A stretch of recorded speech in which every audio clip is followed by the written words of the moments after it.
Guatevisión, con María Luisa Gómez y Alejandro Vidal. Renueva los artículos de tu hogar con un crédito a la velocidad de la luz. Exaguay presentó. Buenas noches, ¿cómo están? Hoy es el lunes 16 de octubre, inicia la semana. Aquí inician las noticias. Y vamos a ir a ellas de inmediato y vamos a pasar a hablar como a gritos. El abogado defensor del expresidente Otto Pérez Molina realizó su defensa del proceso de la línea y a falta de pruebas legales pidió el sobreseimiento. Por lo tanto, debe de resolver, señor juez, en base al indubio pro reo, al favor rey y al principio de inocencia y con legalidad, pero sobre todo con valor. No puede abrir a juicio, señor juez. Debe de sobreseer por los 3 delitos que se le persiguen a mi patrocinado.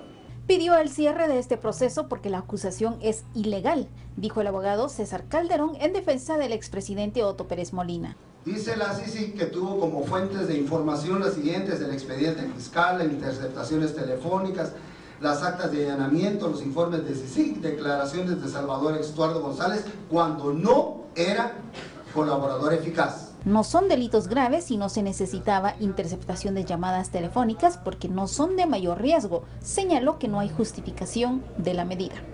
¿Sabe qué pasó aquí? Uno tenía la autorización y la llamada la están utilizando en contra del que no tenía llamado. Eso violenta el principio de especialidad. Presentó un recurso de nulidad y se sumó a la excepción planteada por el abogado Juan Carlos Obando Orozco. También mantuvo su oposición a la constitución de la CICIG como querellante adhesivo. Por una Guatemala en paz, Ana Lucía Morales y Emilio Artiga. Y el expresidente Otto Pérez Molina se defendió de las acusaciones en su contra por el proceso denominado La Línea, acusado por los delitos de cohecho pasivo, caso especial de defraudación aduanera y asociación ilícita, y lo mantiene en prisión preventiva desde hace ya 2 años y 6 meses. El origen de este caso yo lo entiendo como la supervivencia de la CICIG, la estadía de la CICIG aquí en nuestro país. Yo creo que el tiempo de la CICIG, después de 8 años de estar aquí, creo que es suficiente. Y se lo había dicho desde antes de tomar posesión, se lo había dicho al señor Dalanés. Le dije, vamos a renovar 2 años. Por favor, en esos 2 años hagan las transferencias de capacidades que se necesita hacerle al Ministerio Público, porque para el 2015 la CICIG termina su periodo, que la presión empezó a darse de una manera muy fuerte, y ni siquiera nacional, internacionalmente. Cualquier funcionario de nosotros que iba a Estados Unidos, lo que venía a decirme es, mire, me preguntaron y me presionaron para la CICIG y para esto y para que permanezca y todo. Cuando terminamos el almuerzo, ahí en Casa Blanca con el presidente Obama, el presidente Biden con la subsecretaria adjunta de Estado para Latinoamérica, me llamó ella y me dijo: el vicepresidente Biden le quiere hablar. Me estaba pidiendo que la CICIG se quedara y que por favor yo les ayudara para que se extendiera a Honduras y El Salvador. El expresidente también señaló que durante el periodo de Omar Franco y de Carlos Muñoz hubo mayor recaudación que bajo el mandato de Juan Francisco Solórzano Fopa, quien arremetió contra él. Todavía no salgo del asombro y más bien me da una gran cólera de ver cómo irresponsablemente la CICIG y cómo el Ministerio Público se presta, disculpe la palabra, para hacer una marranada de esta, señor juez. No fue, y Omar Franco se lo puede decir aquí, igual Carlos Muñoz se lo puede decir también como fueron nombrados, igual que Claudia, señor juez, no fue nombrado porque fuera ni mi amiga, ni del partido, ni de mi confianza, ni conocida de alguien que estuviera cerca de mí. De los que se fueron a examinar, como estaba tan álgido, porque estamos hablando del 25 de junio, acababa de pasar lo de La Línea, los 2 superintendentes estaban detenidos en prisión preventiva, ¿quiénes querían ser superintendentes? Se presentaron 3 y de los 3 perdieron 2, solo 1 ganó, que la puntuación final del licenciado Juan Francisco Solórzano Fopa es de 27.83 puntos sobre 100. Solo les encargo, aquí no están en el estadio para Pues por favor, respeto, estamos en una sala de audiencias, por favor, si fueran tan amables, con todos se les ha dado apertura, se ha respetado a todos, pero el mismo respeto también tenemos que tener, por favor. El expresidente también dijo que esperó todos los procesos para garantizar las elecciones en el país y señaló a la CICIG, quien impulsó las manifestaciones. Dice que también además arremetió contra el presidente Jimmy Morales. Sale el caso, se vuelve todo lo de las redes, se vuelven las manifestaciones, se da la renuncia de la vicepresidenta, siguen avanzando. ¿Y cómo no poder decir que esto es algo político cuando 2 semanas antes de las elecciones hacen la captura de la vicepresidenta y solicitan el antejuicio en contra mía? Fui y dije, voy a renunciar.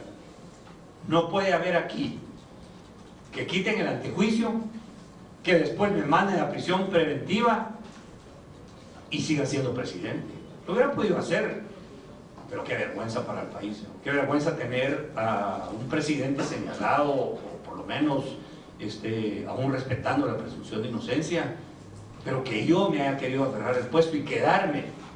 O me hubiera podido ir, o me hubiera podido quedar. Y yo me tardé en hacer la renuncia y darle los pasos que se tuvieron que dar, precisamente para asegurarme que sí se dieran las elecciones en el país. Y vamos a más noticias. 40 millones de dólares podría ser el monto que deberá de devolver la constructora brasileña Odebrecht al no finalizar el 70% de los tramos carreteros, según acuerdos con el Ministerio de Comunicaciones. El conglomerado brasileño Odebrecht, señalado de otorgar sobornos a funcionarios guatemaltecos con el fin de ser favorecidos con contratos para construir tramos carreteros, no reclamará daños contra el Estado guatemalteco, según acuerdos con el ministro de Comunicaciones, Aldo García.